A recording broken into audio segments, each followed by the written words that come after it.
तो परीक्षित को श्राप लगा, देवता लोग अमृत लेकर के आए। तो देवताओं ने सुखदेव जी से कहा, महाराज ये अमृत जो है स्वर्ग का, इसको आप पिला दीजिए परीक्षित को, तो जो मरने की समस्या है वो समाप्त हो जाएगी। बोले ठीक है, पिला दीजिए। तब देवताओं ने कहा, महाराज एक निवेदन हमारा भी सुनिए। क्या?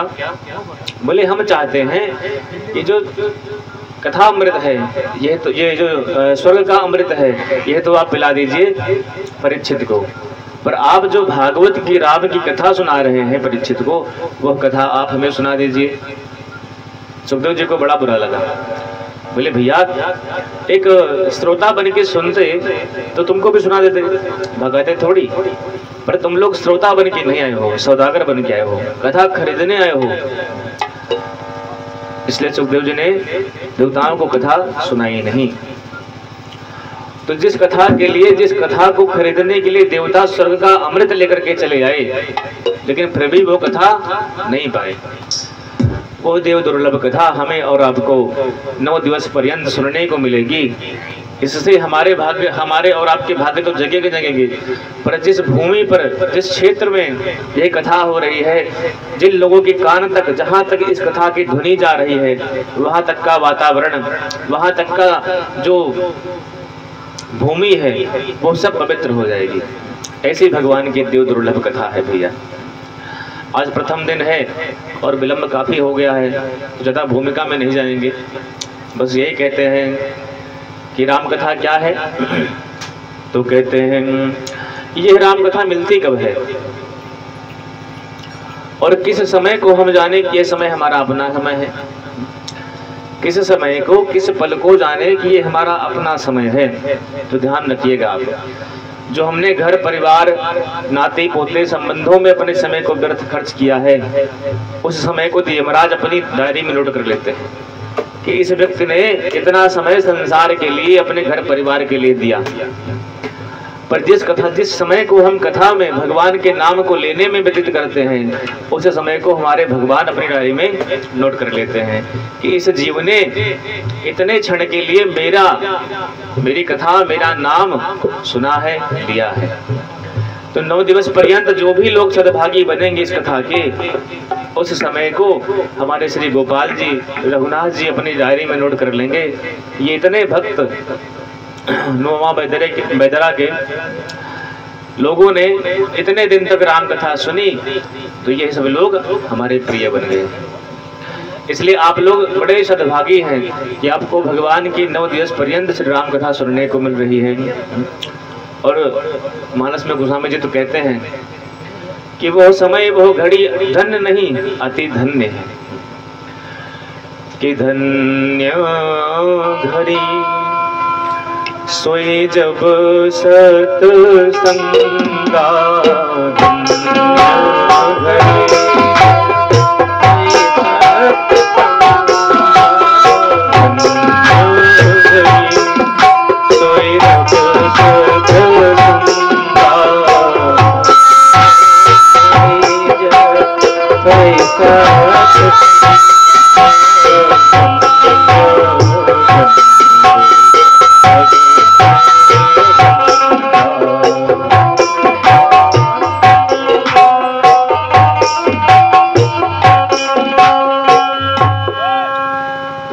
वो समय धन्य है जिस समय हमें सत्संग प्राप्त हो और हमें और आपको यह राम कथा रूपी गंगा, यह राम कथा रूपी सत्संग प्राप्त हो रहा है। पहुँच हो रघुपति कथा प्रसंगा, सकल लोक जग पावनी गंगा।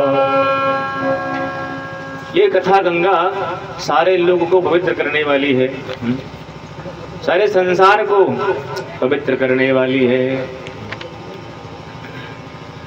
ऐसी कथा गंगा हमें और आपको मिल रही है। समझिए कि भगवान की कृपा हम पर और आप पर विशेष है। देखिए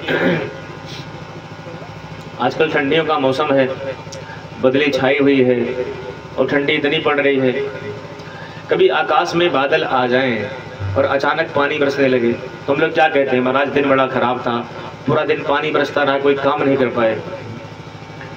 पर संतों ने कहा वो बुरा दिन नहीं है। बुरा दिन कौन सा है?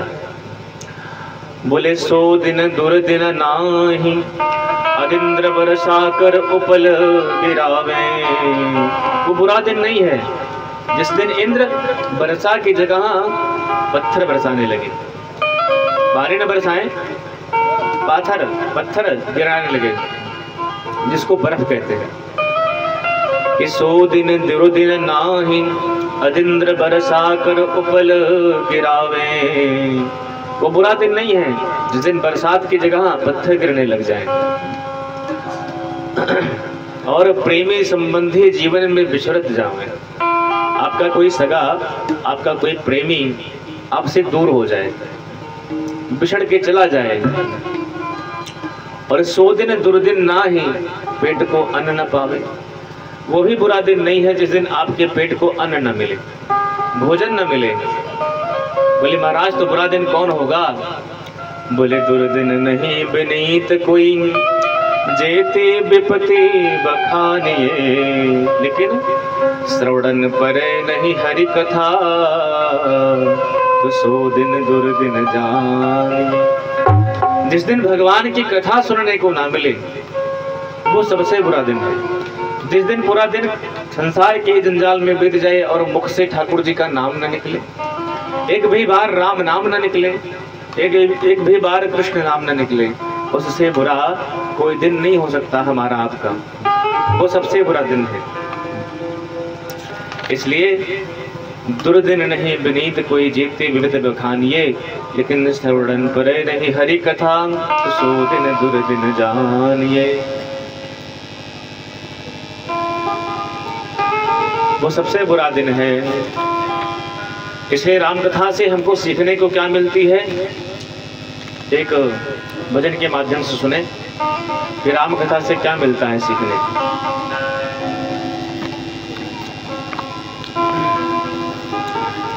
कि हमें निज धर्म पर चलना। अपना जो निज धर्म है, हर व्यक्ति का अपना अपना धर्म है,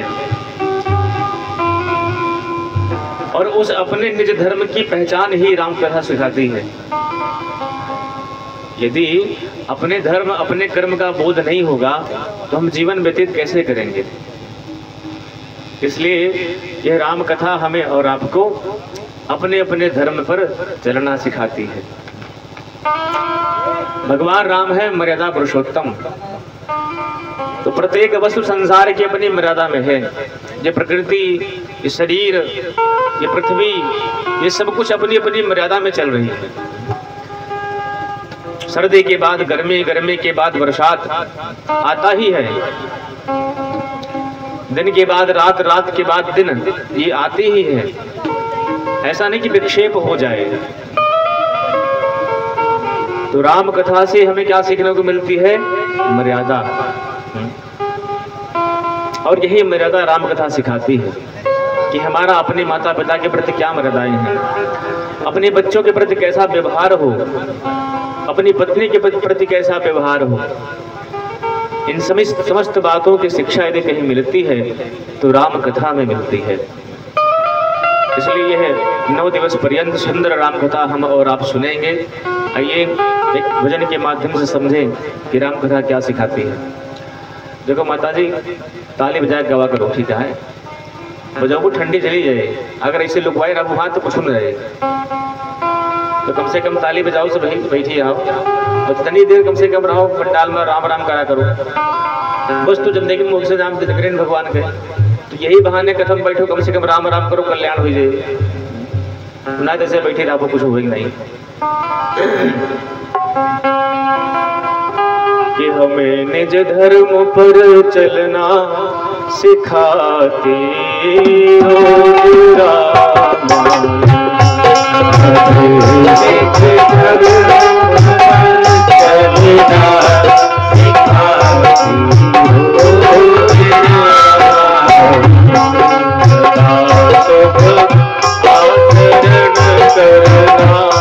सिखाती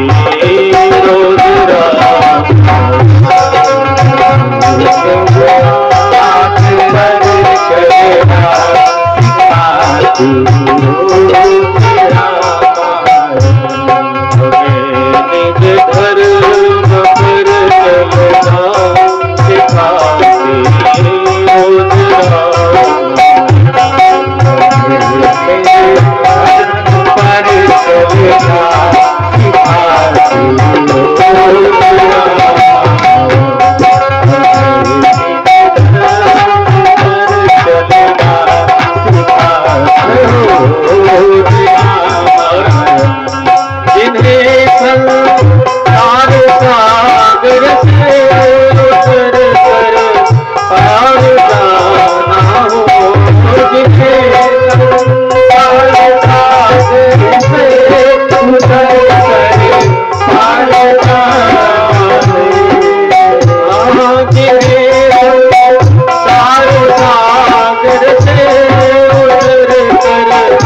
कहीं छवि विष्णु की बाकी, कहीं शंकर की है झांकी।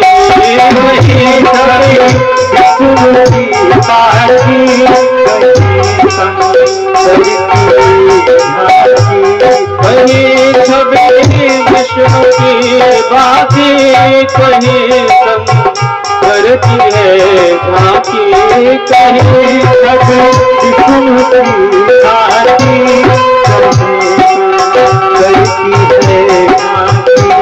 कहीं शंकर की है झांकी। हृदय आनंद झूले पर, हृदय आनंद झूले पर झुलाते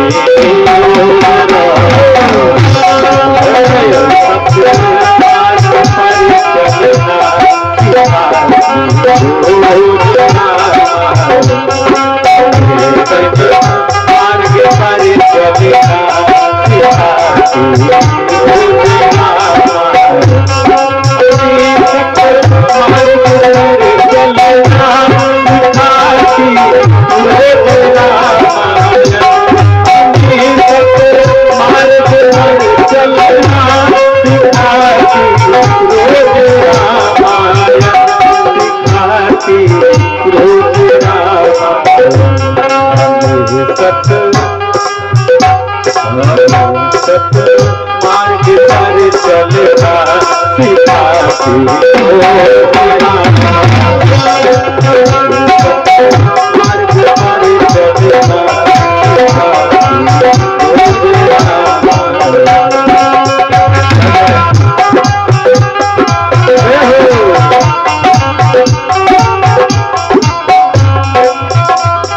सरल कविता की कुंजों में बना मंदिर है हिंदी का।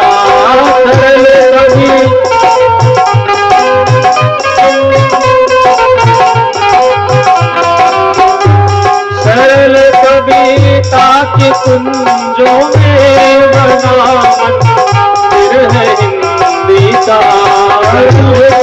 कविता की कुंजों में बना मंदिर है मेरा नाम मंदिर है हिंदी का। प्रभु प्रेम का दर्शन, प्रभु प्रेम का दर्शन कराती रोज रात।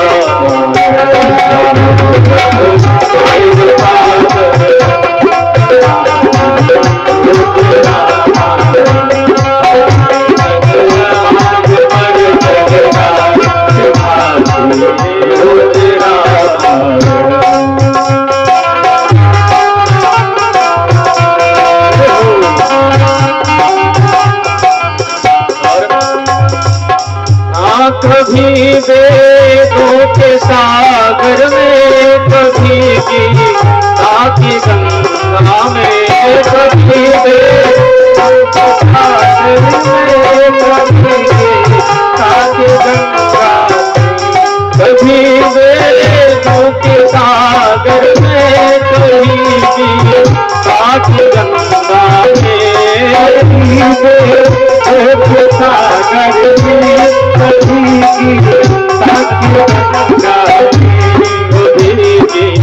सागर में कभी रस बिंदु में मन को, कभी रस बिंदु में मन को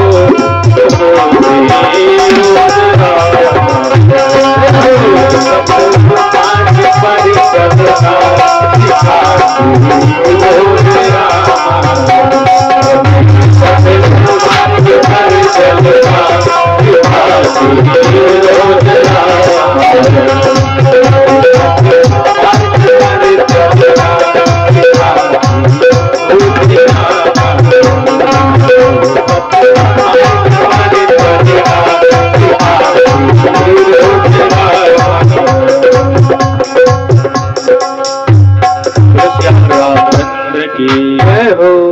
महादेव की जय हो। राधा कृष्ण भगवान की जय हो। वर्णानाम रथ संघानाम रसानाम छंदसामपि मंगलानाम चक्रतारो वंदे वाणी विनायको। अक्षरों अर्थ समूह रस छंदों और मंगलों की करने वाली सरस्वती देवी और श्री गणेश जी महाराज को मैं वंदना करता हूँ। इस श्लोक में श्री गोस्वामी जी महाराज ने पहले सरस्वती माता को प्रणाम किया, फिर गणेश जी को प्रणाम किया। किसी ने कहा महाराज सर्वप्रथम तो विदित है गणेश जी होते हैं, पर आपने तो सरस्वती को पहले वंदना करी। बोले भैया आपकी बात ठीक है कि प्रथम पूज्य गणपति हैं, लेकिन ये जो प्रथम पूज्य गणपति है, ये जो ज्ञान है, ये ज्ञान सरस्वती माता की कृपा से मिलता है। इसलिए वंदे वाणी विनायक। अंग्रेजी पढ़े लिखे लोग कहते हैं महाराज कि आपके सनातन धर्म में महिलाओं की कोई इज्जत नहीं थी। गोस्वामी जी ने रामचरितमानस लिखना प्रारंभ किया तो सबसे पहले किसको प्रणाम किया? वाणी, सरस्वती को। तो पहले सरस्वती को प्रणाम किया, उसके बाद गणेश जी को प्रणाम किया। दूसरी बात कि हर व्यक्ति की पहचान उसकी वाणी से होती है। हम कितने सुंदर हैं, कितने अच्छे हमने वस्त्र पहन रखे हैं, कितना बढ़िया हमने कपड़ा पहन रखा है, इससे किसी व्यक्ति की पहचान नहीं होती। हम लाख सुंदर हों, लाख हमारा उच्च कुल हो, बढ़िया कपड़ा पहने हो, पर वाणी सही ना हो तो सब बेकार है। इसलिए इंसान के ये जो जुबान है, जो वाणी है, उसी से उसकी पहचान होती है। आजकल सरकार ने आधार कार्ड बना दिया है, जिसका आधार कार्ड है महाराज उसका वही पहचान पत्र है, पर वास्तविक आधार कार्ड पता है क्या है? हमारी वाणी ही वास्तविक आधार कार्ड है। जैसा हम बोलते हैं वैसा ही सामने प्रभाव पड़ता है। इस वाणी के बल पर मनुष्य दुश्मन को भी मित्र कर सकता है, और इस वाणी के बल पर ही मित्र को भी दुश्मन बना सकता है। इसलिए वाणी का महत्व बड़ा हमारे जीवन में है। और दूसरी बात गोस्वामी जी कहते हैं कि जिस पर माता शारदा की कृपा हो जाती है, श्री सरस्वती मैया की कृपा हो जाती है, वह व्यक्ति बड़े से बड़ा दुर्गम कार्य भी बड़े सरलता से कर लेता है। क्योंकि गोस्वामी जी रामचरितमानस लिखने बैठ रहे हैं, और सबसे बड़ी दीनता गोस्वामी जी की क्या है कि सरस्वती जी को प्रणाम करके कह रहे हैं कि माँ मेरे अंदर कोई खासियत नहीं है, मेरे अंदर कोई बात नहीं है, आपकी कृपा नहीं होगी तो मैं भगवान राम के चरित्र को, भगवान राम की कथा को कह कैसे पाऊंगा। इसलिए हे सरस्वती मैया आप हम पर कृपा करें। माई भगवती शारदा, माई भगवती शारदा।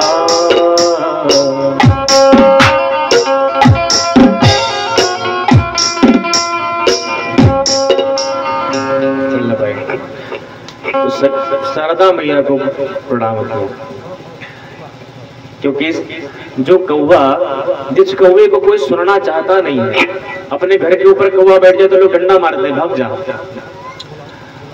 वो काग वसुंधरा जी महाराज उन सरस्वती की कृपा से कितना सुंदर रामचरितमानस की व्याख्या करते हैं।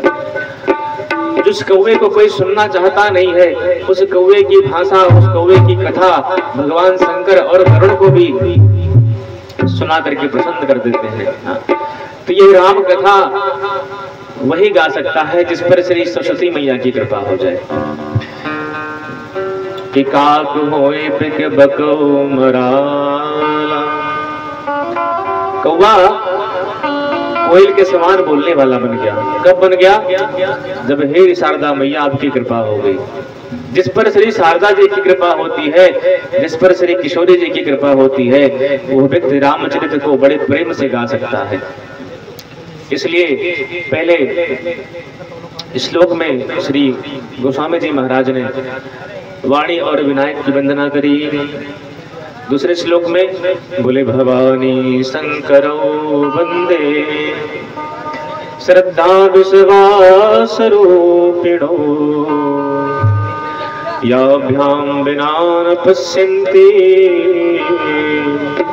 सिद्धा स्वान्तस्थमीश्वर।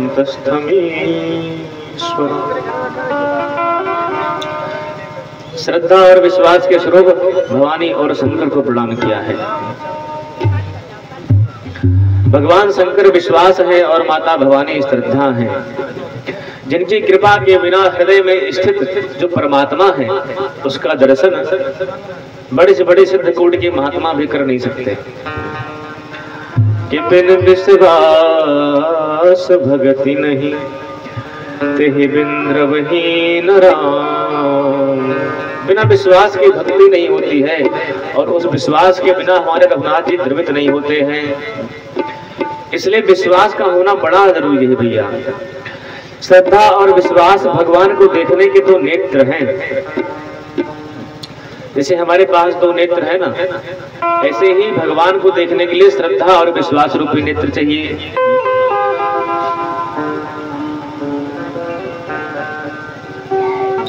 जिसके पास श्रद्धा विश्वास रूपी नेत्र होता है, संसार के अंदर रहे या संसार के बाहर रहे, हर जगह उन्हीं परमात्मा का दर्शन करता है। जैसे एक वाक्य है वेद का, सर्वं खलविदं ब्रह्म, वेदांत का, कि सारे संसार में ब्रह्म है। बोले महाराज हमें तो केवल भगवान मंदिर में दिखाई पड़ते हैं, संसार में दिखते नहीं है। संसार में मुझे अपनी पत्नी, पिता, पुत्र, माता, भाई, बहन दिखते हैं, भगवान कैसे दिखेंगे? बोले भैया जब तक श्रद्धा और विश्वास रूपी नेत्र नहीं होंगे, तब तक कण कण में परमात्मा का दर्शन कैसे होगा? देखो सारे संसार में परमात्मा का दर्शन करो, पर कोई कहे भगवान, तो बिना श्रद्धा विश्वास के भगवान का दर्शन संभव नहीं है। ये चश्मा है, जैसे किसी व्यक्ति को मोतियाबिंद हो जाए तो दिखता नहीं है, कहते हैं महाराज चश्मा बनवा लो दिखाई पड़ने लगेगा। जो श्रद्धा विश्वास रूपी चश्मा है, इसको लगा लेंगे आंखों पर, तो इसी सृष्टि के कण कण में आपको परमात्मा का दर्शन होने लगेगा। जैसे माताएं बैठी हैं, आप लोग जब दूध मारती हैं तो उसमें से मक्खन निकलता है? नहीं निकलता। पहले जमावट होगा आगे पे, जमाए के बाद इनका हो तब मारा तो खैलर लेके हैं, तब मक्खन निकल से है कि नहीं? वैसे जैसे दूध के अंदर मक्खन रहा है, जमायो तब मक्खन निकला, तो वैसे ही दुनिया में भगवान कण कण में बसा है। तो जमाओ कहाँ परे? बोले अखिया में श्रद्धा विश्वास रूपी नेत्र जमाओ परे। जैसे आजकल आदमी कहता नहीं भैया कहाँ निगाह जमाई बेटा, बहुत ताड़ा था। तो वैसे श्रद्धा विश्वास रूपी नेत्र जब तक जमाएंगे नहीं, तब तक भगवान का दर्शन होगा नहीं। इसलिए श्रद्धा और विश्वास, बोले श्रद्धा किसमें करें? बोले श्रद्धा रखो परमात्मा में, श्रद्धा रखो संसार में, संसार के कण कण में ऐसे श्रद्धा हो कि भगवान है, और विश्वास अपने भगवान में रखो कि ठाकुर जी हर जगह है। अच्छा हो तो भगवान उसमें है, बुरा हो तो भगवान उसमें है, तो आपको हर जगह भगवान दिखाई पड़ेंगे। इस प्रकार से श्रद्धा विश्वास रूपिणो, श्रद्धा विश्वास स्वरूप भगवान शिव और माता पार्वती की वंदना करी। अब वंदे बोधमयं नित्यं गुरुं शंकर रूपिणं यमाश्रितो हि वक्रोऽपि चंद्रः सर्वत्र वंदते। बोले बोध स्वरूप गुरुदेव को प्रणाम कर रहे हैं। बोले वो गुरुदेव कैसे हैं? बोले वंदे बोधमयम नित्यम। जो नित्य बोधमय गुरुदेव भगवान है। कैसे बोधमय है? संसार में हर व्यक्ति को कुछ ना कुछ ज्ञान तो है, ऐसा नहीं कि कोई मूढ़ है। जैसे हमारे बजाने वाले भैया बैठे हुए हैं, कोई ज्ञान हो चाहे ना हो, पर ये ऑर्गन ये बजा रहे हैं बेंजो, तो बेंजो बजाने का इनको ज्ञान है। आए मैं बाटे आए माता जी नहीं आए तय बजाओ बाटे, ये तबला ले बाटे तो तबला बजाओ, उनका ज्ञान है तो बजाओ तो है। ये भैया को कुछ प्रभाव बाटे जो ना है, तो इनका प्रभाव सौर बाटे कि हाँ कैसे का प्रभाव घटा तो प्रभाव तो है। और ये बजा रहे हैं पैड, तो इनको पैड बजाने का विद्या है, तब बजा रहे हैं। तो जैसे हर विद्या व्यक्ति के पास में है, हर एक विद्या का कोई न कोई मास्टर होता है, ठीक है। लेकिन समय के साथ साथ ये बुढ़े हो जाएंगे, तब इनसे करके कहे भैया हमें बेंजो बजाओ सिखाया दिया, कहीं ना चलते कैसे सिखोगे? तो अब हिलाओ तो अपने आप फिर हिले,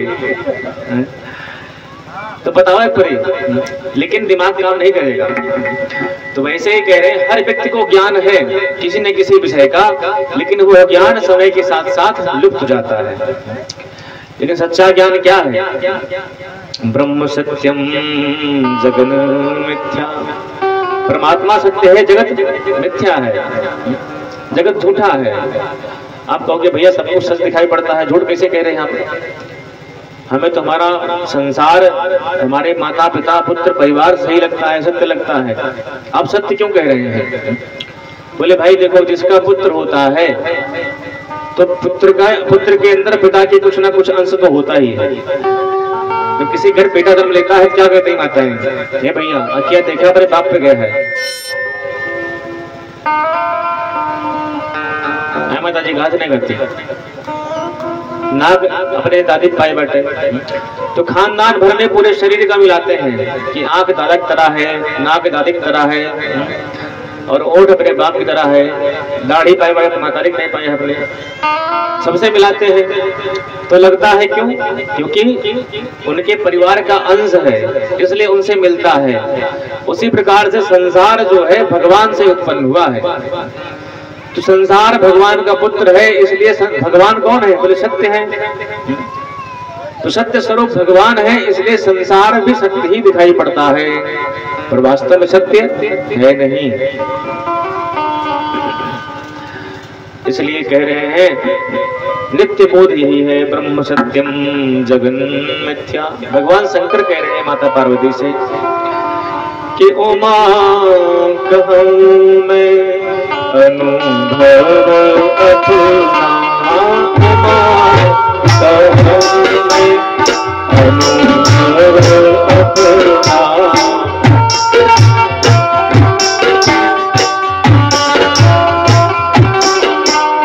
सत हरि भजन जगत सब सपना, सत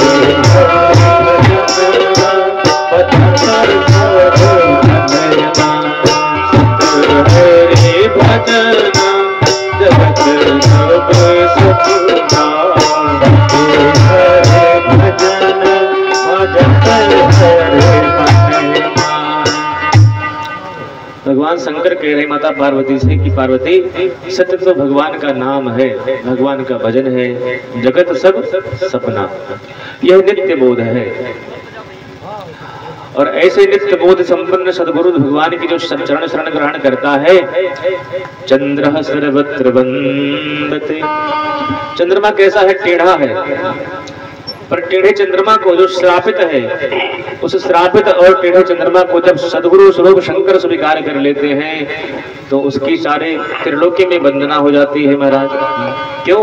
क्योंकि शिव स्वरूप गुरु ने उस चंद्रमा को स्वीकार करके रखा है।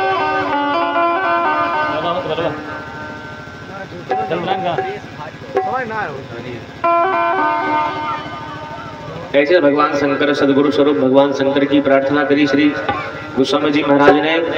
और सीताराम गुणग्राम पुण्यारण्य विहारिणौ वंदे विशुद्ध विज्ञानौ कवीश्वर कपीश्वरौ। सीताराम के गुण ग्राम रूपी पुण्यारण्य में प्रवेश पाने के लिए मैं भगवान हनुमान जी महाराज का और कवीश्वर श्री वाल्मीकि जी की वंदना करता हूँ। क्यों भैया? बोले भगवान के पुण्यारण्य में, गुण रूपी जो पुण्यारण्य है, उसमें प्रवेश पाने के लिए किसी अनुभवी की आवश्यकता पड़ती है। और हनुमान जी और वाल्मीकि जी से बड़ा अनुभवी कौन हो सकता है, इसलिए उनकी सहायता ले रहे हैं। जो राम के चरित्र रूपी पुण्यारण्य में निरंतर उसमें घूमते रहते हैं।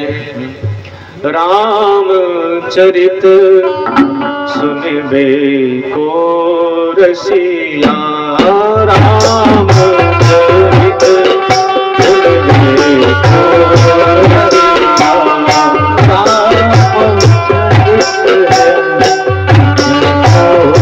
रसिया,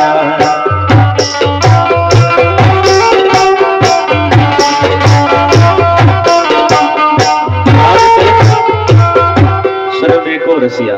हनुमान जी महाराज भगवान राम के चरित्र के सुनने में बड़े रसिक हैं।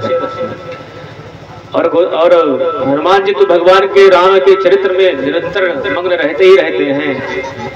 लेकिन वाल्मीकि जी भी, जिन्होंने रामायण लिखा संस्कृत में, वो भी भगवान के चरित्र में नित्य निमग्न रहते हैं। ऐसा भगवान सुंदर का पुण्यारण्य में प्रवेश पाने के लिए गोस्वामी जी कहते हैं, मैं किसी अनुभवी की शरण लूं, जो भगवान राम का चरितम रघुनाथ से सतकोटि प्रविस्तरम, जो राम जी का चरित्र है करोड़ों योजन तक विस्तार पूर्वक है, जिसका कोई अंत नहीं है। उस चरित्र में प्रवेश पाने के लिए किसी अनुभवी का साथ होना जरूरी है, जिसने उस चरित्र में जाकर के खुद पार पाया हो।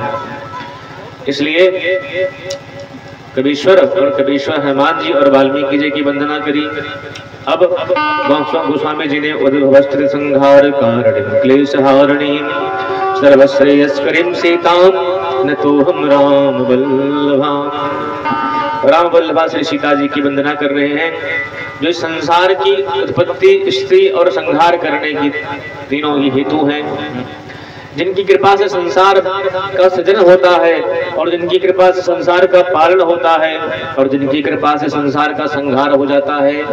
ऐसी माता जानकी की वंदना करता हूँ, जिनकी कृपा से सारे क्लेश दुख दूर हो जाते हैं। ऐसी न तो हम राम वल्लभाम, ऐसी राम वल्लभा श्री सीता जी की मैं वंदना करता हूँ।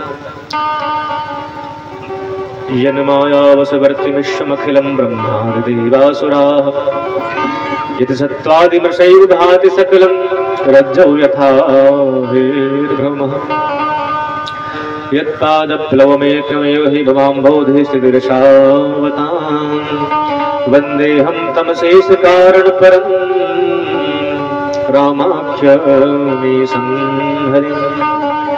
मैं भगवान राम को प्रणाम करता हूँ, जिनकी माया से वशीभूत सारा संसार, देव समाज, मनुष्य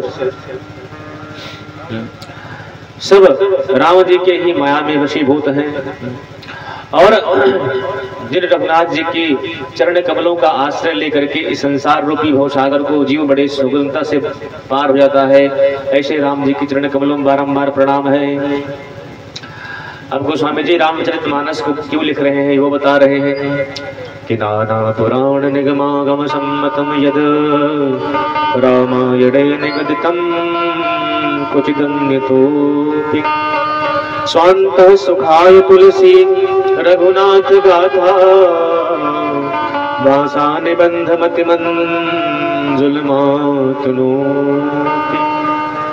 गोस्वामी जी कहते हैं इस रामचरितमानस में नाना पुराण आगम से सम्मत यह ग्रंथ है, निगम आगम से सम्मत यह ग्रंथ है, और कुछ इसमें मैंने अपने भी भाव लिखा है, कुछ दिन ने तोपी, और मैं किसी और के लिए नहीं लिख रहा हूँ इस रामचरितमानस को। इसको मैं अपने आत्म सुख के लिए लिख रहा हूँ। स्वांत सुखाय, जब तक अपने आत्म सुख के लिए कोई वस्तु नहीं की जाएगी तब तक संसार को सुख नहीं दे सकती है। और भगवान का जो चरित्र है ये तो ऐसा है कि जो बड़े बड़े को संतोष देने वाला है कि पावेन केहि गति पतित पावन राम भज सुनि सठ मना। राम जी के चरित्र को गा करके कौन तृप्त नहीं हुआ, किसको गति सदगति नहीं मिली। इसलिए ऐसे सुंदर श्री राम जी का चरित्र है जो मैं अपने मन को सुना रहा हूं, ना कि किसी गैर को। अब गोस्वामी जी प्रारंभ में 5 सरोठा लिखते हैं और कह रहे हैं कि जो सुमिरत सिद्धि होई गणनायक करिबर बदन, करो अनुग्रह सोई बुद्धिरास शुभ गुण सदन। जिन गणेश जी महाराज की कृपा से सिद्धि प्राप्त होती है, ऐसे गणपति हम पर कृपा करें। किसी ने कहा महाराज 80 वर्ष की अवस्था में आप रामचरितमानस को लिख रहे हैं, इस अवस्था में सिद्धि क्या करेंगे? तो बोले भैया मैं संसार की सिद्धि नहीं मांग रहा हूँ। फिर बोले साधन सिद्ध राम पद में हो, मोहे लखी परत भरत मत हो। साधन सिद्ध राम पद में हो। मैं तो उस सिद्धि की बात कर रहा हूँ कि राम जी के चरणों में मेरा स्नेह हो जाए, प्रेम हो जाए। मैं तो उस सिद्धि की बात कर रहा हूँ। ऐसा सुंदर श्री गोस्वामी जी ने महाराज ने गणेश जी की वंदना करी कि मूक होई बाचाल पंगु चढ़े गिरिवर गहन, जासु कृपा सो दयाल द्रवो सकल कलिमल दहन।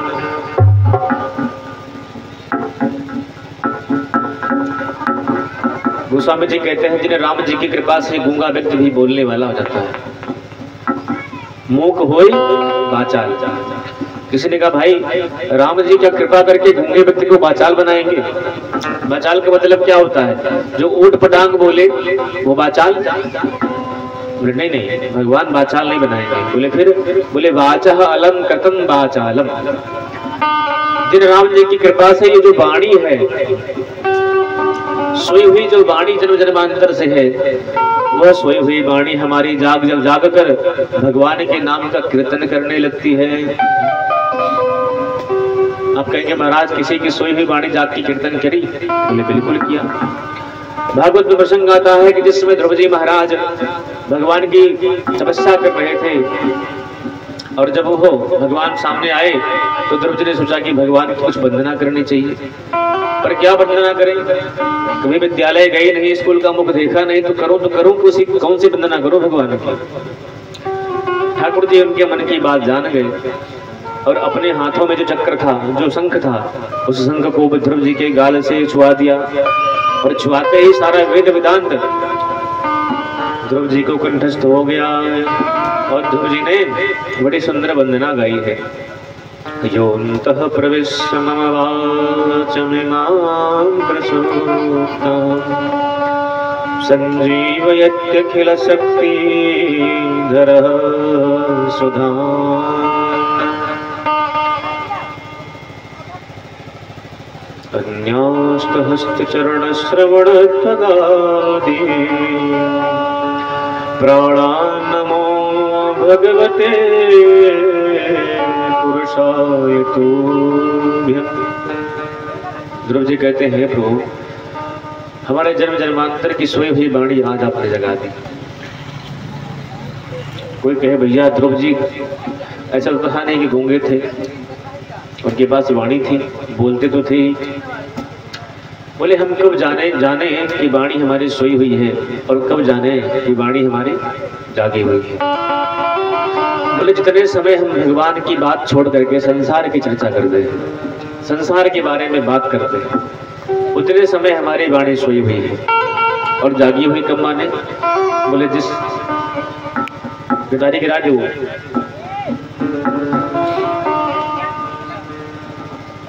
और जिस समय हमारे मुख से भगवान का नाम निकले उस समय हमारी वाणी जागी हुई है।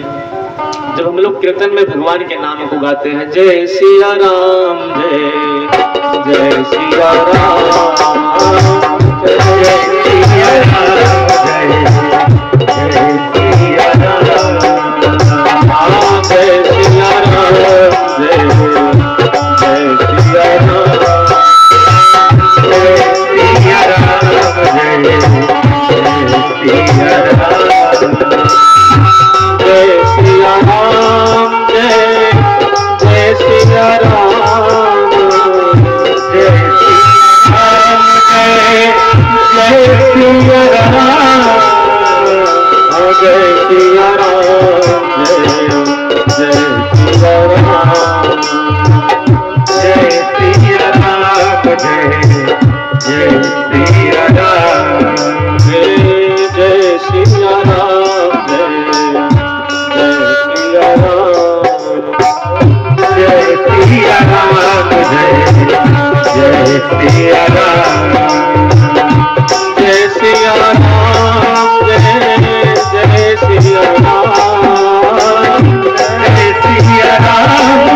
तो जिस समय हम भगवान के नाम का कीर्तन करते हैं उस समय हमारी ये सोई हुई वाणी जागृत रहती है। एक बार श्री कबीरदास जी महाराज दशाश्वमेध घाट पर स्नान करने जा रहे थे। उधर से एक मुर्दा लेकर के लोग कहते हुए आ रहे थे, राम नाम सत्य है। तो लोगों ने कहा, उधर से वो लोग नारा लगाते हुए उस अर्थी को लेके आ रहे थे। कबीरदास जी ने कहा, रुको रुको भाई, ये कौन है? बोले महाराज फला व्यक्ति था ना। बोले हाँ हाँ। बोले उसका जो है प्राणांत हो गया है और आज हम उसको लेके जा रहे हैं दाह संस्कार के लिए। तो बोले ये तो तुम लोग क्या बोल रहे हो? बोले महाराज हम तो बोले राम नाम सत्य है। अच्छा तो ये क्यों नहीं बोल रहा है? बोले ये इसलिए नहीं बोले कि मर चुका है। बोले मतलब कि हम लोग जिंदा हैं इसलिए राम नाम बोल रहे हैं और जो मर चुका है वो राम नाम नहीं बोल रहा है। बोले तुम्हारे कहने का मतलब है कि जिसके मुख से राम नाम निकल रहा है वो जिंदा है और जिसके मुख से राम नाम नहीं निकल रहा है वो सब मरे हुए हैं। बोले हाँ बिल्कुल हम भी ये कह रहे हैं। कबीरदास जी ने कहा भैया हम भी ये कह रहे हैं, जिसके मुख से श्री राम जी का नाम निकल रहा है वास्तव में तो वही जी रहे हैं और जिसके मुख से राम नाम नहीं निकल रहा है वो सब मरे हुए हैं, मुर्दा के समान। तो इसलिए मूक होए बाचा। भगवान की कृपा से गूंगा व्यक्ति बोलने लगता है। भगवान की कृपा से इस सोई हुई वाणी में हमारे भगवान का नाम गाने का सौभाग्य प्राप्त होता है। ऐसे प्रभु हम पर कृपा करें। और नील सरोरुह श्याम तरुण अरुण बार जनयन करो समम उरधान सदा क्षीर सागर शयन। जो भगवान नील स्वरूप से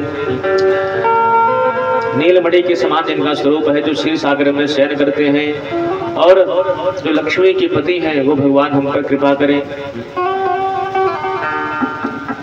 शंकर जी को प्रणाम किया। कुंद इंदु समदेह उमा रमन करुणा अयन जाहे दीन पर नेह करऊं कृपा मर्दन मयन। जो शंकर भगवान दिनों पर स्नेह करते हैं, जो कपूर के समान गोरे हैं, ऐसे महादेव हम पर कृपा करें। पांचवें सोरठे में गुरुदेव भगवान की वंदना करते हुए कहते हैं कि बंदो गुरुपद कंज कृपा सिंधु बद्र रूप हरि महामोह तम पुंज जासु बचन रवि कर निकर। वो गुरुदेव भगवान कैसे हैं? बोले जो साक्षात हरि हैं पर नर रूप में आए हैं, मनुष्य के समान हैं। बंधु गुरुपद कंज कृपा सिंधु नर रूप हरि। उनके चरण कमलों में प्रणाम है जो कृपा के सिंधु हैं और नर रूप में साक्षात हरि है। और क्या कह रहे हैं? बोले जा जिनकी कृपा से महामोह तम पुंज जासु वचन रवि कर निकर। जिनकी कृपा से जो महामोह रूपी अंधकार है वो दूर हो जाता है। देखो दो रात्रियां हैं, एक पूर्णिमा की और एक अमावस्या की। तो मोहरात्रि क्या है? बोले मोहरात्रि वह है जिस समय जो पूर्णिमा की रात्रि है, जो अजोरपात की रात्रि है वो मोह की रात्रि है, जिसमें चंद्रमा की रोशनी में, तारागणों की रोशनी में सब कुछ दिखाई कुछ ना कुछ पड़ता है। और महामोह की रात्रि क्या है? बोले ये अमावस्या की रात्रि है जिसमें अपना हाथ तक दिखाई नहीं पड़ता, रास्ता की कौन बात करे। तो वो महामोह रूपी रात्रि जिस सदगुरुदेव भगवान की कृपा से खत्म हो जाती है, ऐसे गुरुदेव भगवान हम पर कृपा करें। जिनके वचनों से वो महामोह रूपी रात्रि खत्म हो जाती है। भागवत में प्रसंग आया है, सनकादि ऋषियों ने सूत जी से प्रश्न किया है कि अज्ञानध्वान्त विध्वंसः कोटि सूर्य समप्रभा और सोताख्याहि कथा सारम मम कर्ण रसायनम। हे सुख जी महाराज, आपके पास करोड़ों सूर्य के समान ज्ञान है। उस ज्ञान की एक किरण हमारे कर्ण कुहरों से भी डालिए, ताकि हमारे जीवन का जो अंधकार है, अज्ञान है, वो सब खत्म हो जाए।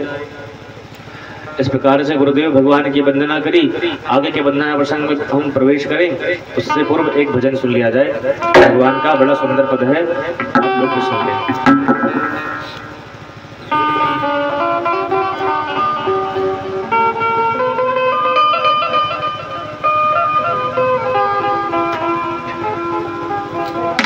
हमारे ठाकुर जी की बंसी तो बजती रहती है, भगवान श्री कृष्ण की जो बंसी है आज भी बज रही है, और उसको सुनने के सद्भागी वही जीव हो पाते हैं जिन पर उनकी कृपा होती है।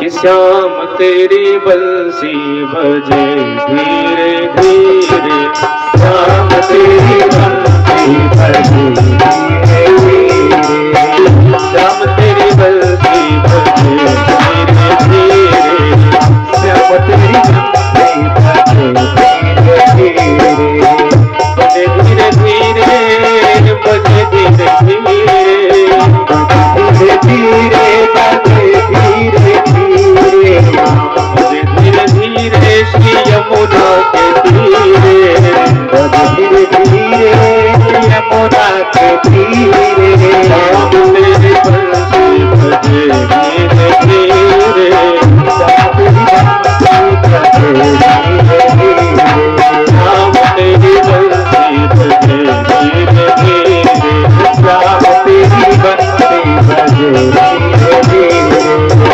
इस गोकुल उत मथुरा नगरी, मथुरा नगरी, इस गोकुल उत मथुरा नगरी, इस मथुरा नगरी, इस गोकुल उत मथुरा नगरी, मथुरा नगरी, बीच में यमुना बहे धीरे धीरे, बीच में धीरे धीरे, श्याम तेरी बंसी बजे धीरे धीरे, श्याम तेरी बंसी बजे धीरे धीरे, कन्हैया तेरी बंसी बजे धीरे धीरे, श्याम तेरी बंसी बजे धीरे धीरे। मंगल उत श्री दामा, मंगल उत रामा, मंगल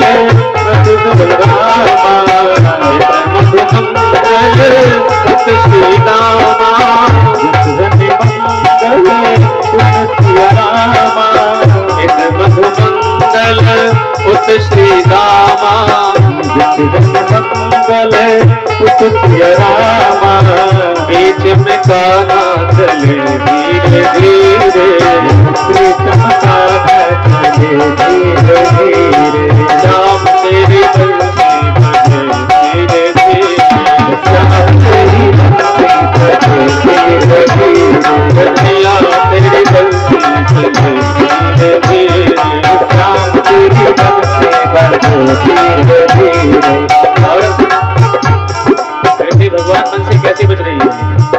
इसमें ललिता उसमें विशाखा, इसमें ललिता उसमें विशाखा, इसमें ललिता उसमें विशाखा, इसमें ललिता उसमें विशाखा, बीच में राधा चले धीरे धीरे, राधा चले धीरे धीरे, श्याम तेरी बंसी बजे धीरे धीरे, श्याम तेरी बंसी बजे धीरे धीरे। वृंदावन उसमें मधुवन, वृंदावन उसमें वृंदावन उसमें मधुवन, वृंदावन उसमें बीच में गैया चले धीरे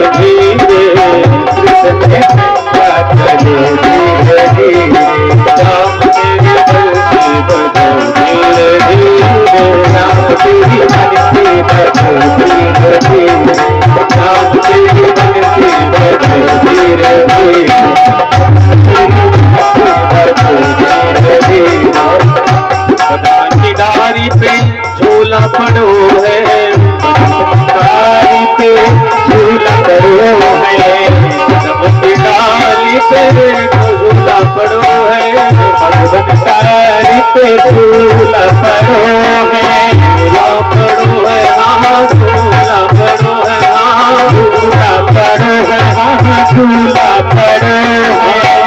आम के डाली पे झूला पड़ो है, डाली पे झूला पड़ो है। राधा और कान्हा चले धीरे धीरे, राधा कान्हा चले धीरे धीरे।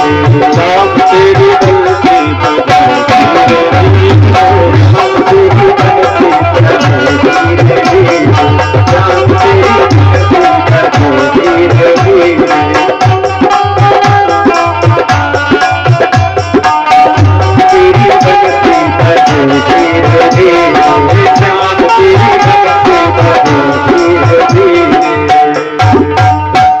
रामचंद्र भगवान की जय हो, महापति महादेव की जय हो, राधा कृष्ण भगवान की जय हो, दुर्गा मैया की जय। अब कुछ स्वामी जी ने ब्राह्मणों की वंदना करी है। बंदो प्रथम महीसुर चरणा, बंदो प्रथम महीसुर चरणा।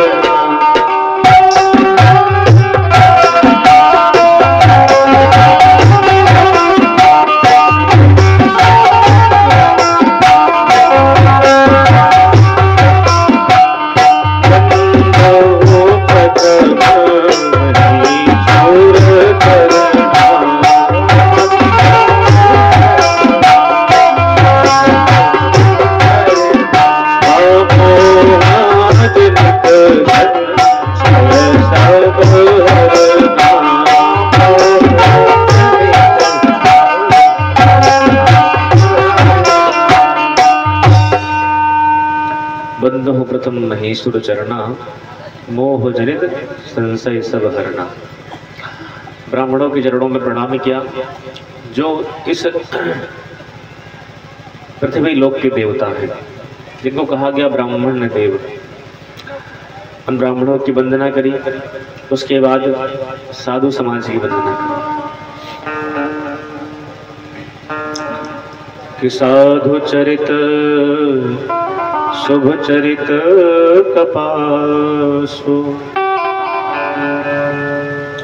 निरस विशद गुण मय फल जासु। जो सही दुख पर छिद्र दुरावा,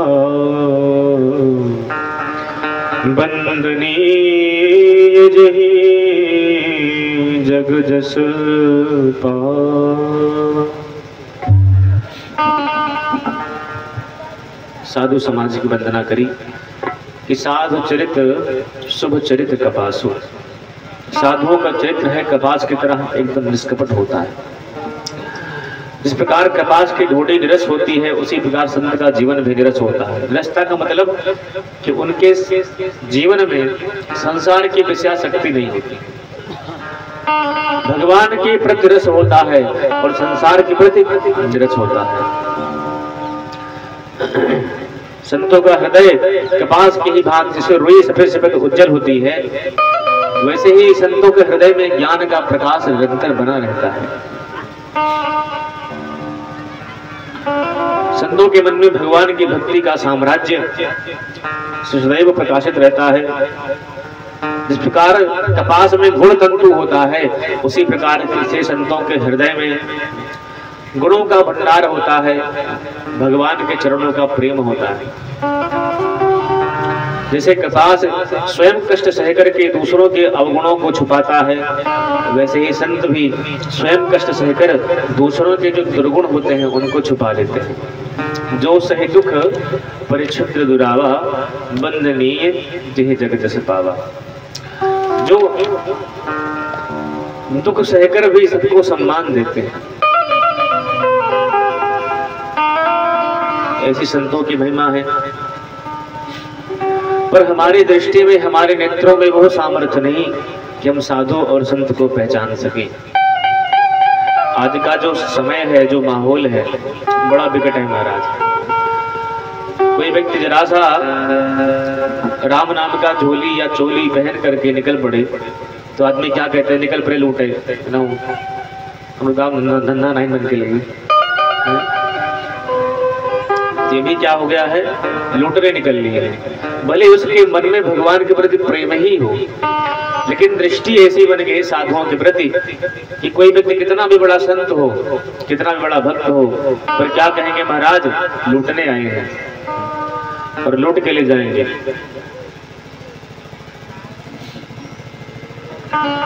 तो हमारी दृष्टि में, हमारे नेत्रों में वो सामर्थ्य नहीं कि हम संतों को पहचान सकें।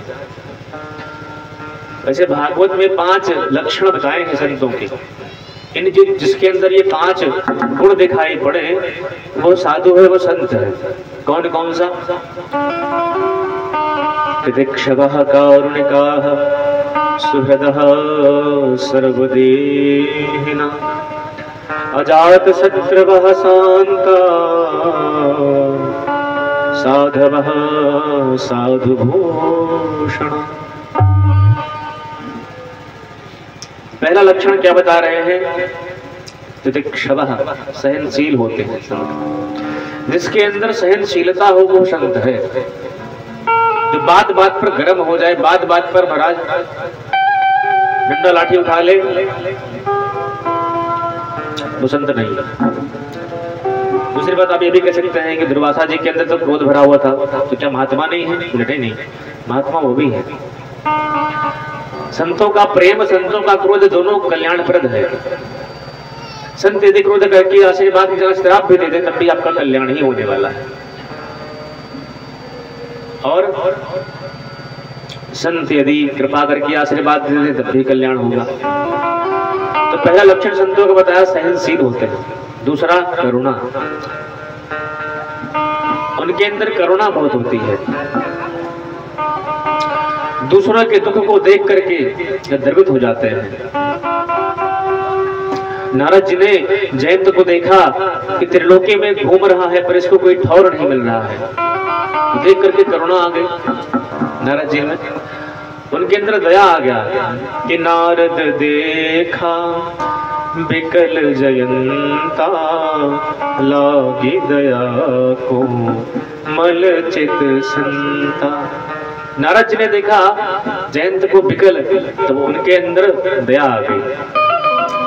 संत जन तो भैया दूसरे के दुख को देख करके द्रवित होते हैं, अपने दुख से कभी द्रवित होते ही नहीं है। तो उनके अंदर करुणा बहुत होती है।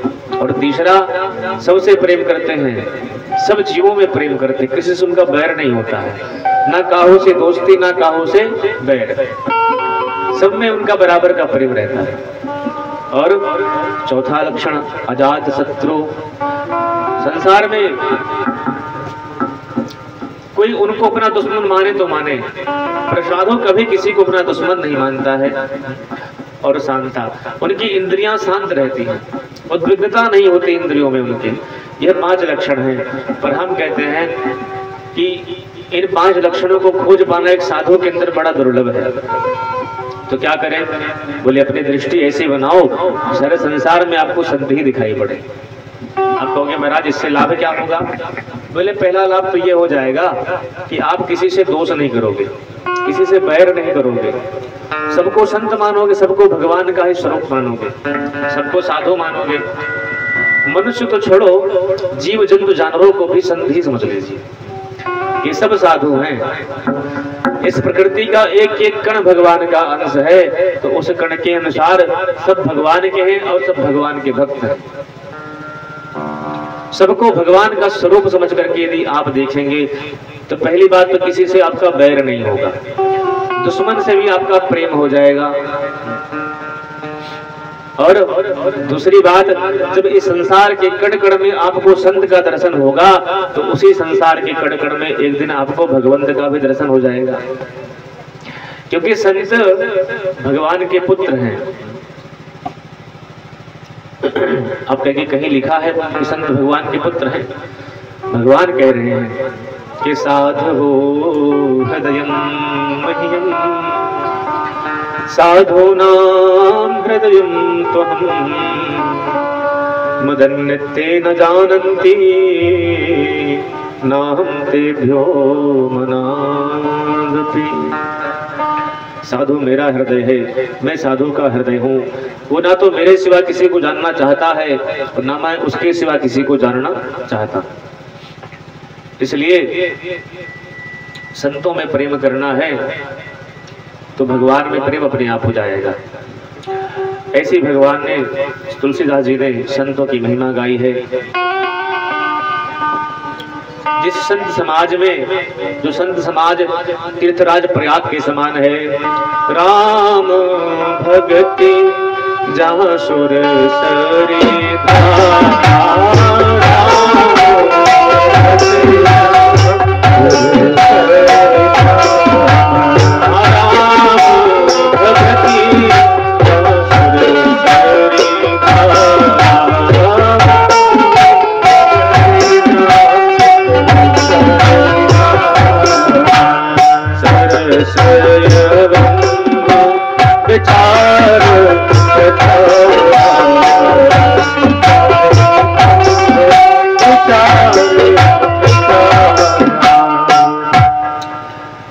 जो संत समाज में राम भक्ति रूपी जो धारा है वो साक्षात गंगा जी है।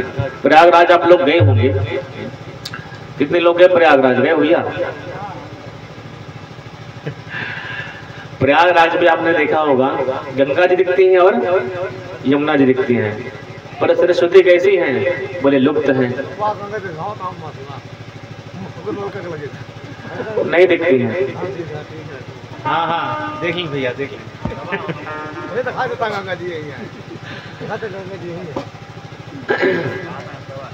तो जो है तीन धाराएं हैं, गंगा यमुना और सरस्वती की। वैसे ही संत समाज में भी तीन धाराएं रहती हैं। भक्ति रूपी जो गंगा है वो भी संत समाज रूपी प्रयागराज में रहती है, और सरस्वती जो है वो ज्ञान की धारा है। सरस्वती रूपी ज्ञान की धारा भी संत समाज रूपी प्रयागराज में रहती है। और तीसरा कौन है? बोले तीसरी यमुना जी है। यमुना जी कौन है? बोले कर्म की धारा है, यह करो यह मत करो। ऐसी धारा भी उस संत समाज रूपी प्रयागराज में रहती ही रहती है। विधि निषेध की जो धारा है वो श्री सूर्य तनया यमुना जी है। तो संतों के समाज में गंगा यमुना सरस्वती तीनों रहती हैं। अब इनको ऐसे जोड़ लो, गंगा जी कौन है? बोले भक्ति की धारा है। यमुना जी कौन है? बोले कर्म की धारा है। और सरस्वती कौन है? सब जानते हैं, जो बच्चे पढ़ते होंगे विद्या के लिए किसकी पूजा करते हो? सरस्वती की। वो किसकी धारा है? सरस्वती ज्ञान की धारा है। इस प्रकार से ये तीनों धाराएं संत समाज रूपी प्रयागराज में उपलब्ध होती हैं। तो पहले और एक चीज और भी है, क्या? बोले अक्षयवट भी है प्रयागराज में। अक्षयवट क्या है? बोले बट विश्वास अचल निज धर्मा और तीर्थराज समाज सुकर्मा। तो इस संत समाज रूपी प्रयागराज में भी विश्वास रूपी अक्षयवट भी है। भगवान पर भरोसा ही वो अक्षयवट विश्वास है। तो संतों को भगवान पर, अपने ठाकुर जी पर भरोसा भी रहता है। तो जैसे ज्ञान वैराग्य रूपी जो धारा है, भक्ति ज्ञान वैराग्य अटूट है। ये संत समाज रूपी प्रयागराज में भक्ति ज्ञान वैराग्य की धारा नित्य बहती रहती है। जैसे गंगा यमुना सरस्वती का जो मूल लक्ष्य है क्या है? सागर तक पहुंचना। संसार का कल्याण करते हुए, संसार के पापों को धोते हुए गंगा यमुना सरस्वती का अंतिम लक्ष्य क्या है? गंगा सागर तक पहुंचना। वैसे ही संत समाज रूपी प्रयागराज का गंगा ज्ञान वैराग्य और कर्म की धारा को लेकर के सारे समाज को, सारे संसार को भगवान राम की, भगवान कृष्ण की भक्ति से जोड़ते हुए अंतिम लक्ष्य क्या है? बोले भगवान के चरण है, भगवान की भक्ति है। ऐसा संतों का समाज, जो संत पूरे समाज का कल्याण करते हुए अंतिम लक्ष्य उनका परमात्मा की प्राप्ति है, भगवान की तरफ बढ़ते रहते हैं। इसलिए संतों की बड़ी महिमा है भैया। संतन के संग लाग रे वो तेरी अच्छी बनेगी, संतन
प्रहलाद जी के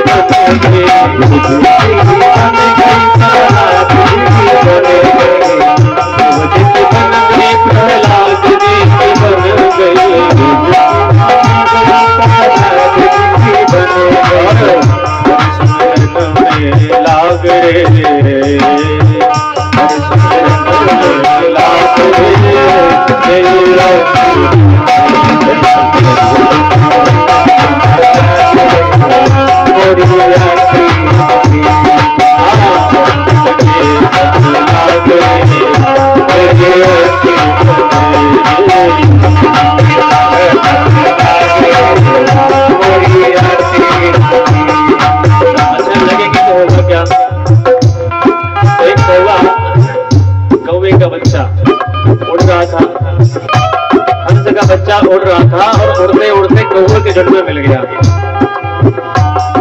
और कौवों के साथ में रहने लगा। उसने सोचा मैं भी कौवा हूँ, बड़ा हो गया, बोली भाषा सब बदल गई, कौवा करा करने लगा, काऊ काऊ करने लगा वो भी। एक दिन हंस का झुंड जा रहा था, हंसों ने देखा कि ये कहाँ हमारी बिरादरी का फिक्स और कौवों के बीच में। जब उसने कहा देख वो तो हमारी बिरादरी का है, इनके बीच में क्या कर रहा है? उसने कहा नहीं नहीं, जो कौवे हैं ये हमारे घर वाले हैं। बोले तुझको पता नहीं है। उसको ले गया, सागर ने उसकी शक्ल दिखाई, बोले देखो जैसे हम सफेद वैसे तुम भी सफेद, कौवे काले हैं। तब उसको यकीन हुआ कि हाँ हम तो इसी की बिरादरी के हैं भाई। इतने साल से खामा खा हम तो अपने आप को काला कौवा समझ करके इनके साथ में रह रहे थे। ऐसे ही हम लोग भी हैं तो उस परमात्मा के अंश, लेकिन आपके अपने आप को क्या समझते हैं? कौवा समझ लिया। माया के संग में रहते रहते रहते हम भी मैं करने लगे, खुद को कौवा समझ के रहने लगे। पर संतों के संग में रहने से जैसे हंस ने उस कौवा रूपी कौवे के संग में रहने वाले हंस को पहचान कराई कि देख तू मेरा स्वरूप है, मेरा अंश है, हमारे साथ चल। उसी प्रकार से जब कोई संत सदगुरु मिलता है तब हमें उस परमात्मा का पहचान कराता है कि भैया देख तू यहाँ कहाँ संसार में भटक रहा है, तू तो भगवान का अधिकारी है। तो भाई कह रहे काका से तो है हंस करेंगे,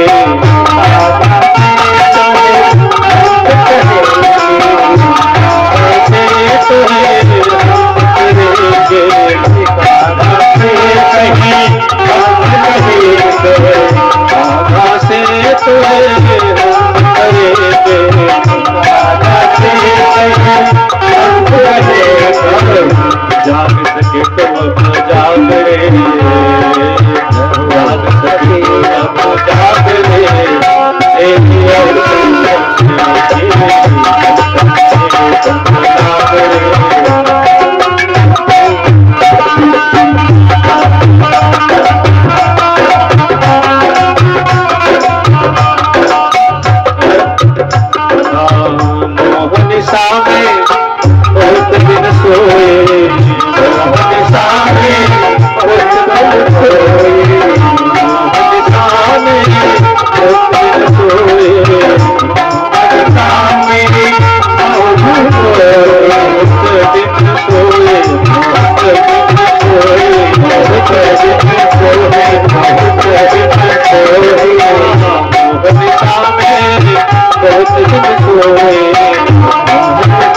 तो संतों के संग में लगने से बिगड़ी हुई जन्म जन्मांतर की सब बन जाती है।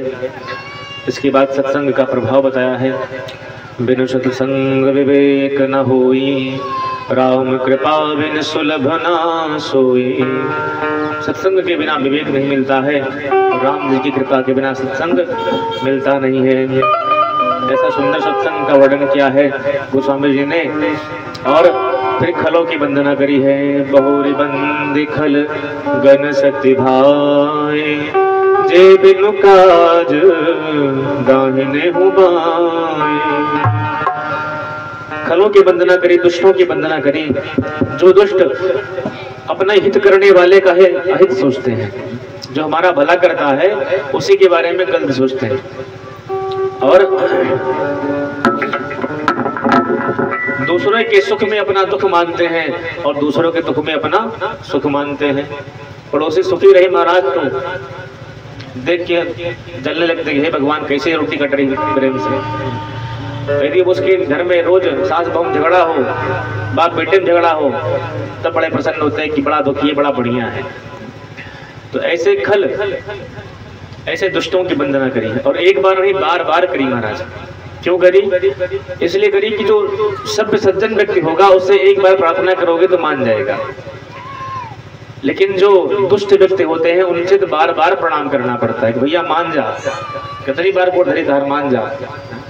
तो वैसे आज गोस्वामी जी ने बार बार खलों की वंदना करी ताकि ये हमारे रामचरितमानस की रचना में कोई विघ्न न डाले, इसलिए खलों की वंदना कर डाली।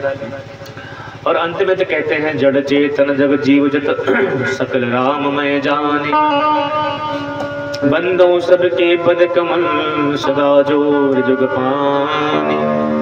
सबको मैं सीताराम का स्वरूप समझ करके सबके चरणों में प्रणाम करता हूँ। और अंतिम बात बड़ी प्यारी कही कि चाहे गुण हो चाहे अवगुण हो, चाहे संत हो चाहे असंत हो, वास्तव में सब हैं तो सीताराम जी का स्वरूप ही। किसी राम में सब जग जानी, करहूं प्रणाम जोर जुग पानी। सारे संसार को सबको सीताराम में जान करके मैं सबको प्रणाम करता हूँ। सब अपनी कृपा करुणा हम पर बनाए रखें। तुलसीदास जी ने अपनी दीनता को दर्शाया है। निज बल बुद्धि भरोस मोहि नाहि, ताते विनय करहूं सब पाहि। मुझे अपनी बुद्धि और बल पर भरोसा नहीं है तो मैं राम जी के चरित्र को कह लूंगा, इसलिए सबसे प्रणाम करता हूँ भैया कि सब कृपा करो ताकि मैं राम जी के चरित्र को कह सकूं, उसको गा सकूं। मेरी कविता बड़ी भक्ति है, बड़ी बेकार है कि भनित भदेश वस्तु भल करनी, राम कथा जग मंगल करनी। कविता तो बेकार है, लेकिन इस कविता के अंदर जो कथा है वो राम की है, और राम की कथा सारे संसार को मंगल करने वाली है। अंत समय में जब प्राणांत किसी व्यक्ति का होता मरता है तो क्या कहते हैं? राम नाम सत्य है। अंत में कहते हैं ना राम नाम सत्य है। तो क्यों कहते हैं? बोले ताकि मरने के बाद राम नाम लेने से इसका मंगल हो जाए। भले जीते जी उसने राम नाम लिया हो चाहे ना लिया हो, जब वो जिंदा था तब उसके मुख से एक बार भी राम नाम नहीं निकलवाया। अब मरने के बाद कह रहे महाराज राम नाम ले लो, क्या पता मुक्त हो जाए। पर भगवान की कथा, भगवान का नाम हर प्रकार से मंगल करता है। जीवित लो तब भी मंगल करे और मरने के बाद में लो तब भी मंगल ही मंगल करता है, क्योंकि राम ही मंगल है। मंगल भवन अमंगल मंगल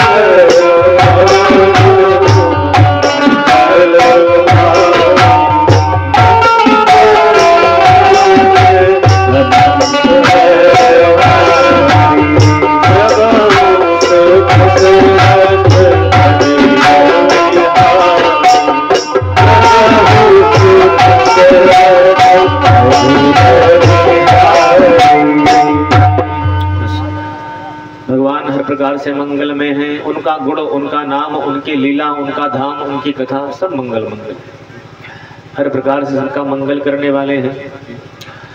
कि विबुध विप्रबुध ग्रह चरण बंदे कहूँ कर जोर, हो प्रसन्न पुर बहु सकल मंज मनोरथ मोर।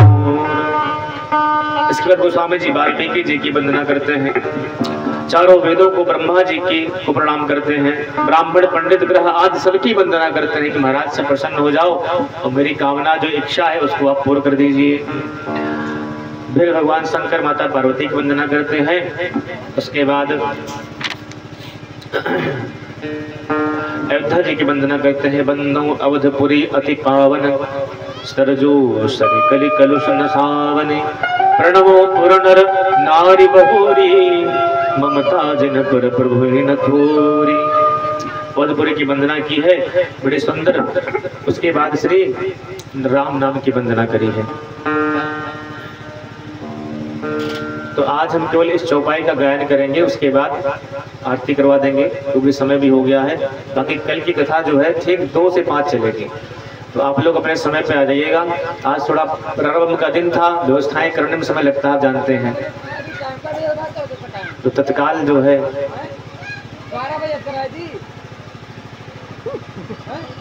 2 से 5 ठीक है माता जी ना।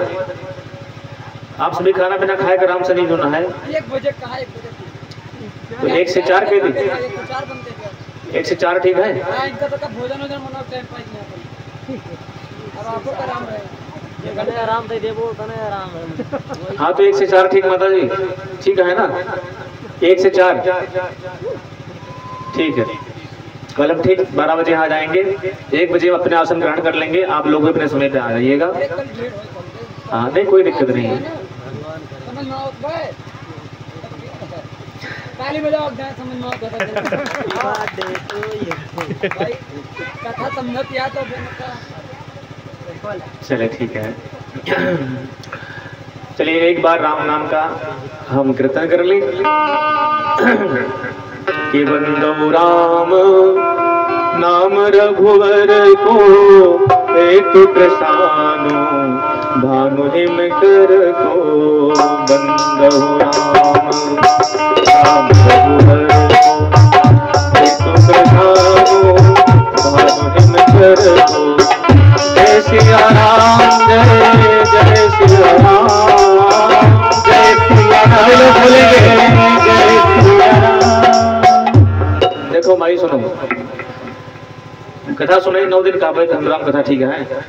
आप सभी जितने देर बैठे हुए है, चाहे कीर्तन कराई चाहे कुछ करी, तो कम से कम राम राम मुँह से बोला करो तो भाई, समझो ना। वो तो मुझ राम नाम निकले दोनों है, कम से कम पंडांग में तो राम राम करो। घरे कितना बवाल है जो ना है कि मुझे राम राम निकल नहीं। अब भाई भैंस लगाओ कहा है, कुएर दिए कहा, खेत लगाओ कहा, ये करेगा वो करेगा है, 72 काम है। लेकिन पंडालों में तो कम से कम राम नाम करो। ये पंडाल ना हटे, साक्षात वैकुंठ धाम है। यहाँ कलयुग की दाल गलने वाली नहीं है। जब जितनी देर तक आप इस पंडाल में भगवान के सामने बैठी हैं, उतनी देर तक कलयुग की दाल नहीं गलेगी। और जैसे उठ के जाओ तो ऐसे गाय लगाओ बैठे, हमें कुएर दिए कहा है, हमें खाना बनावे कहा है, बात कर चीज दिमाग में आई। जितनी देर बैठी जाओ उतनी देर कम से कम राम राम ताली बजा के गाओ। जय सिया राम, जय जय सिया राम, जय सिया राम, जय जय सिया